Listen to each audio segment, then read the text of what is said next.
24 दिसंबर 1999 काठमांडू से दिल्ली की ओर उड़ान भरने वाली इंडियन एयरलाइंस की फ्लाइट IC-814 शाम 4 बजे के बाद टेक ऑफ करती है, जिसमें 179 पैसेंजर्स और 11 क्रू मेंबर्स शामिल हैं और करीब 4:39 पर यह प्लेन इंडियन एयर स्पेस में दाखिल होता है। यात्रियों और क्रू को खाना परोसा जा रहा था। फ्लाइट अटेंडेंट अनिल शर्मा ने अभी अभी कॉकपिट में जाकर पायलट्स को उनका खाना दिया था, लेकिन वे जैसे ही कॉकपिट से बाहर निकले, स्थिति अचानक से बदल गई। एक आदमी चेहरे पर मास्क पहने सीधा उनके सामने आ जाता है, हाथ में रिवॉल्वर और ग्रेनेड लिए। उसने सीधा ये ऑर्डर दिया कि मुझे कॉकपिट में ले चलो। यही वो पल था जब हमारी फ्लाइट IC-814 को हाईजैक कर लिया गया। हाईजैकर्स ने कैप्टन देवी शरण को यह ऑर्डर दिया कि प्लेन को वेस्ट डायरेक्शन में पाकिस्तान की तरफ फ्लाई किया जाए, लेकिन पाकिस्तानी ATC ने अपना एयर स्पेस बंद कर दिया और प्लेन की एंट्री डिनाई कर दी। उन्होंने क्लियरली कहा कि किसी हाईजैक्ड प्लेन को अपने यहाँ लैंड कराने की परमिशन हम तो नहीं दे सकते।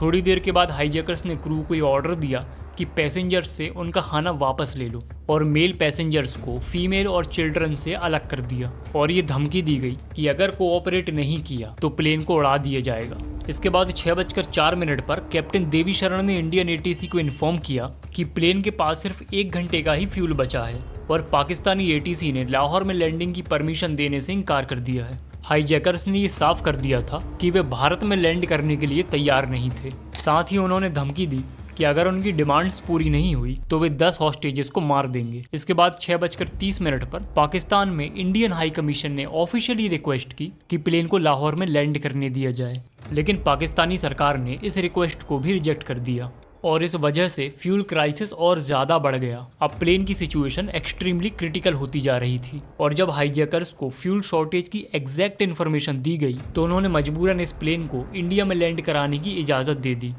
शाम 7:01 पर फ्लाइट राजा संसी एयरपोर्ट अमृतसर में लैंड करती है। प्लेन रनवे के बीच में ही रुक जाता है, एक ऐसी जगह पर जो अंधेरी थी और मेन एप्रोन एरिया से काफ़ी दूर थी। कॉकपिट से भी विजिबिलिटी सिर्फ 150 मीटर तक ही थी, मतलब क्रू के लिए भी बाहर काफ़ी कुछ देख पाना मुश्किल था।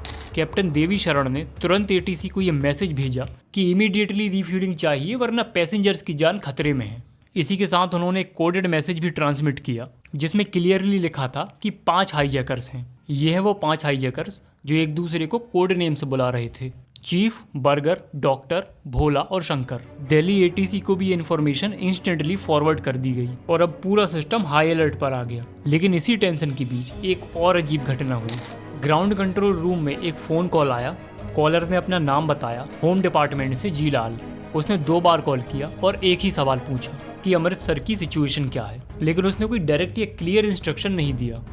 बाद में जब इंक्वायरी हुई तो ये सामने आया कि इस नाम का कोई ऑफिसर होम डिपार्टमेंट में था ही नहीं, यानी जिसने कॉल किया उसकी आइडेंटिटी आज तक एक रहस्य बनी हुई है। इसके बाद कैबिनेट सेक्रेटरी ने अमृतसर के SSP को कॉल करके ये क्लियरली इंस्ट्रक्शन दिए कि रिफ्यूलिंग को डिले करो और हर पॉसिबल तरीके से कोशिश करो कि प्लेन टेक ऑफ न कर पाए।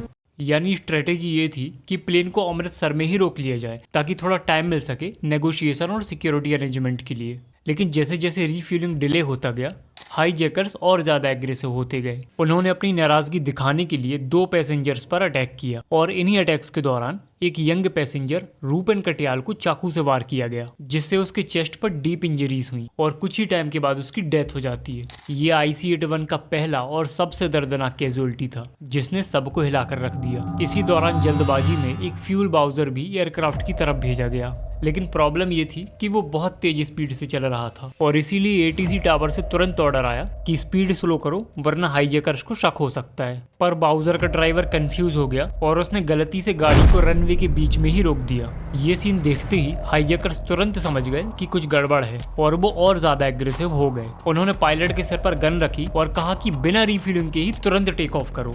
इसके बाद प्लेन ने रनवे पर मूव करना शुरू कर दिया और वो सामने खड़े बाउजर से टकराने से बाल बाल बचा और इस तरह बिना अनुमति की ही विमान ने 7:47 पर अमृतसर हवाई अड्डे से उड़ान भर ली। टेक ऑफ के दौरान कैप्टन देवी शरण ने ATC को यह मैसेज भेजा कि we all are dying. Amritsar से टेक ऑफ के बाद हाईजैकर्स ने क्लियर ऑर्डर दिया कि प्लेन को लाहौर ले चलो, वहीं पर रिफ्यूलिंग करवाएंगे। लेकिन जब प्लेन लाहौर की तरफ अप्रोच हुआ तो पाकिस्तानी एटीसी ने पहले तो उसे अपने एयरपोर्ट में एंट्री देने से ही मना कर दिया। साथ ही साथ रनवे लाइट्स और नेविगेशन सिस्टम भी बंद कर दिए ताकि प्लेन उतर ना सके। इस वक्त तक सिचुएशन बहुत क्रिटिकल हो गई थी, फ्यूल ऑलमोस्ट खत्म होने वाला था। कैप्टन शरण ने पाकिस्तानी एटीसी को वार्न किया कि मजबूरन प्लेन को लाहौर हाईवे पर ही क्रैश लैंड करवाना पड़ सकता है। ये सुनकर पाकिस्तानी अथॉरिटीज घबरा जाते हैं कि अगर प्लेन हाईवे पर क्रैश हो जाता है तो लाहौर सिटी के अंदर एक मैसिव डिजास्टर हो सकता है, और इसी डर की वजह से उन्होंने एयरपोर्ट्स की रनवे लाइट्स और नेविगेशन सिस्टम वापस से ऑन कर दिए और हाईजैक्ड प्लेन को फाइनली लाहौर में उतारने की परमिशन दे दी।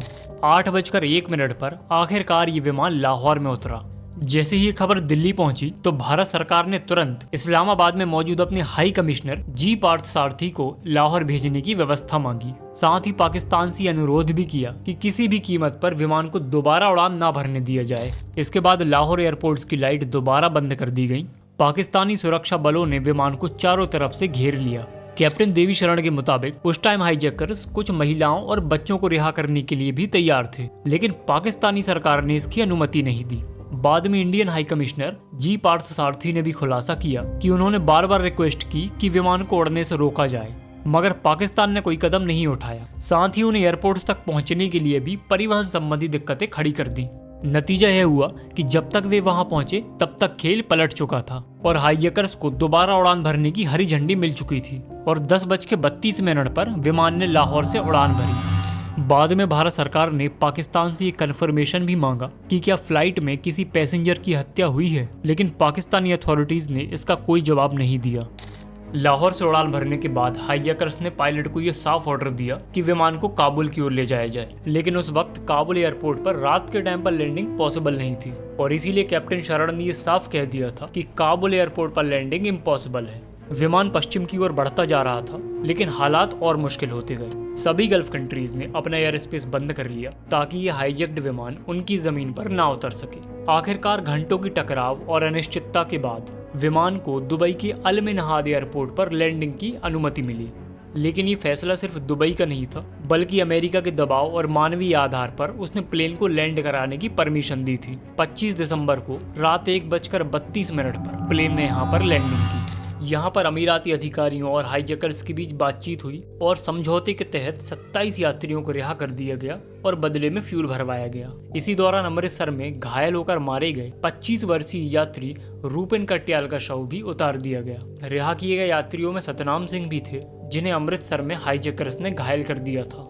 जब विमान दुबई में खड़ा था तो भारतीय अधिकारियों ने सुझाव भी दिया कि इंडियन फोर्सेस एक स्पेशल ऑपरेशन चलाकर पैसेंजर्स को छुड़ा सकते हैं, लेकिन अमीराती अधिकारियों ने इसे डिनाई कर दिया।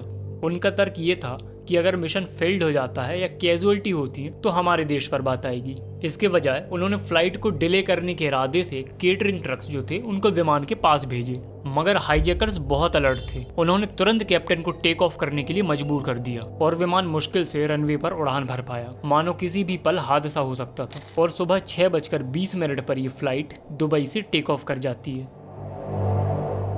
25 दिसंबर 1999 की सुबह 8:33 पर यह विमान अफगानिस्तान के कांधार एयरपोर्ट पर उतरता है। उस समय तक कांधार पूरी तरह से तालिबान के कब्जे में था और अब भारत के सामने एक नई मुश्किल खड़ी हो गई। हाईजैकर्स से बातचीत करने के लिए उन्हें सीधा तालिबानी अथॉरिटीज से संपर्क साधना पड़ा, लेकिन इसमें दिक्कत ये थी कि भारत सरकार ने कभी भी तालिबानी शासन को आधिकारिक तौर पर मान्यता ही नहीं दी थी और इस वजह से भारत को मजबूरी में इस्लामाबाद में स्थित अपने उच्चायोग से एक अधिकारी को कांधार भेजना पड़ा। यूएन ने भी संकट को संभालने के लिए अपने नेगोशिएटर्स कांधार भेजे। जैसे ही विमान कांधार एयरपोर्ट पर उतरा, तालिबानी आर्म्ड फोर्सेस रनवे पर पहुंच गए और विमान को चारों ओर से घेर लिया। इंडियन अथॉरिटीज को यह शक हुआ कि कहीं तालिबान हाईजैकर्स की मदद तो नहीं कर रहा। तालिबान का यह दावा था कि उनकी मौजूदगी केवल इसीलिए है ताकि हाईजैकर्स यात्रियों को नुकसान न पहुंचा सके, लेकिन इसके पीछे असली वजह ये थी, तालिबान चाहता था कि इंडियन फोर्सेस वहां पर किसी भी प्रकार का सर्जिकल स्ट्राइक परफॉर्म ना कर सके। 25 और 26 दिसंबर विमान कांधार एयरपोर्ट पर रुका हुआ था। ठंडी सर्द रातें और अंदर 155 यात्री अब भी कैद थे। भारत सरकार दिल्ली में लगातार रणनीति बना रही थी, लेकिन उन बेचारे यात्रियों के लिए हर एक घंटा किसी सदी जैसा लग रहा था। फ्लाइट का इंजन लगातार चालू रखा गया ताकि थोड़ी सी रोशनी और गर्माहट बनी रहे, वरना सब ठंड से जम जाते। अंदर के हालात बेहद खराब थे। बहुत ही कम खाने का इंतजाम, पानी की बस कुछ घूंट और वॉशरूम जाने की सख्त पाबंदियां। इसी बीच हाईजैकर्स जो थे वो टाइम टू टाइम फ्लाइट में लगे अनाउंसमेंट सिस्टम का इस्तेमाल करके यात्रियों को इस्लामिक धार्मिक उपदेश सुनाते थे। यानी वे बार बार सबको ये दिखाने की कोशिश कर रहे थे कि देखो हमारा मकसद धार्मिक जिहाद है, इस बात को समझो और डरो। 27 दिसंबर को तालिबान के एक अधिकारी ने लोकल न्यूज़पेपर में बयान दिया कि हाईजैकर्स को या तो अफगानिस्तान छोड़ना होगा या तो सरेंडर करना होगा। इस बयान को सुनकर इंडियन अथॉरिटीज को ये लगा कि शायद तालिबान कम से कम आधिकारिक तौर पर भारत के पक्ष में खड़ा हो सकता है। मतलब हाईजैकर्स अगर हथियार डालते हैं तो तालिबान उन्हें पकड़ लेगा, जिससे भारत सरकार को फायदा होगा। इसी आधार पर भारत ने उनकी मांगों पर औपचारिक बातचीत शुरू की। शुरुआत में उन्होंने 36 टेररिस्ट की रिहाई की मांग की जो भारत की अलग अलग जेलों में कैद थे। साथ ही साथ उन्होंने कहा कि हमें $200 मिलियन दिए जाएं, वो भी कैश में। लेकिन भारत सरकार ने शुरुआत में ही साफ कर दिया था कि 36 कैदियों की रिहाई तो नामुमकिन है और इतनी बड़ी रकम भी नहीं दे पाएंगे। और इस प्रकार बातचीत के द्वारा उनकी मांगों को कम करवाने की कोशिश की गई और आखिर में ये मामला 3 आतंकियों की रिहाई पर आकर रुका। ये 3 टेररिस्ट थे, मसूद अजहर, उमार शेख और मुश्ताक जरगर। कांधार में नेगोशिएशन तेजी पकड़ रहा था, लेकिन दिल्ली में एक और जंग चल रही थी। RANW के प्रमुख एस दौलत ने उस समय के जम्मू और कश्मीर के मुख्यमंत्री फारूक अब्दुल्ला से मुलाकात की और कहा कि भारत सरकार चाहती है कि श्रीनगर की जेलों में बंद 3 आतंकियों को रिहा किया जाए। इससे फारूक अब्दुल्ला भड़क उठते हैं, कहते हैं कि ये फैसला कश्मीर और पूरे देश के लिए खतरनाक साबित होगा। लेकिन दिल्ली से बढ़ते दबाव के बीच अब्दुल्ला को झुकना पड़ा और 31 दिसंबर की सुबह यानी हाईजैकिंग के 8वें दिन मसूद अजहर, उमार सईद शेख और मुश्ताक जरगर इन्हें जेलों से निकालकर स्पेशल फ्लाइट्स के द्वारा कांधार भेजा गया और हाईजैकर्स के हवाले कर दिया गया। और ठीक उसी पल IC-814 के 155 यात्री 1 हफ्ते की दहशत के बाद आज़ाद हो गए। लेकिन बंधकों की रिहाई के बाद एक चौंका देने वाला ट्विस्ट आया। हाईजैकर्स ने यात्रियों को विमान से बाहर निकलने दिया और तालिबान के सामने सरेंडर कर दिया। यात्रियों के अनुसार जाते वक्त हाईजैकर्स ने उनसे कहा था कि अफगानिस्तान सरकार का शुक्रिया अदा करना, लेकिन असली ड्रामा अब भी बाकी था। भारत सरकार ने तालिबान से ये साफ शब्दों में मांग की कि हाईजैकर्स और रिहा किए गए आतंकियों को तुरंत गिरफ्तार कर कार्यवाही की जाए। लेकिन हुआ ठीक उल्टा। ना तो उन्हें हिरासत में लिया गया और ना ही रोका गया, बल्कि सिर्फ 10 घंटे का वक्त दिया गया और गाड़ियों में बिठाकर अफगानिस्तान पाकिस्तान बॉर्डर तक सुरक्षित पहुंचा दिया गया। लेकिन कहानी यहीं पर खत्म नहीं होती। वो 3 टेररिस्ट जिन्हें भारत को छोड़ना पड़ा था, बाद में कई बड़े आतंकी हमलों में शामिल पाए गए। मसूद अजहर ने बाद में पाकिस्तान जाकर जैश-ए-मोहम्मद नाम से एक टेररिस्ट ऑर्गेनाइजेशन बनाई और ये आगे चलकर 2001 के पार्लियामेंट अटैक, 2016 के पठानकोट एयरबेस अटैक और 2019 के पुलवामा अटैक में शामिल था। इसके अलावा दूसरा आतंकी उमार शेख अमेरिका में हुए 9/11 में इन्वॉल्व था और मुश्ताक जरगर कश्मीर में मिलिटेंसी बढ़ाने के लिए POK में कैंप चलाता रहा। लेकिन अभी भी सबसे बड़ा सवाल यही है कि क्या सिर्फ 5 आतंकी इतने बड़े प्लान को अंजाम दे सकते थे? जवाब है नहीं। इसके पीछे छुपा था पाकिस्तानी ISI का डायरेक्ट सपोर्ट और साथ ही साथ दाऊद इब्राहिम के नेटवर्क ने भी मदद की। उधर भारत सरकार की कुछ बड़ी नाकामियां भी सामने आई जिन्होंने हालात को और जटिल बना दिया। साथ ही साथ इस प्लेन में एक ऐसा व्यक्ति भी था जिसकी वजह से ये पूरा मिशन कॉम्प्रोमाइज्ड हुआ। अगर आप चाहते हो कि मैं इन छुपे हुए पहलुओं पर एक डिटेल्ड वीडियो बनाऊं तो कमेंट में ज़रूर बताइएगा।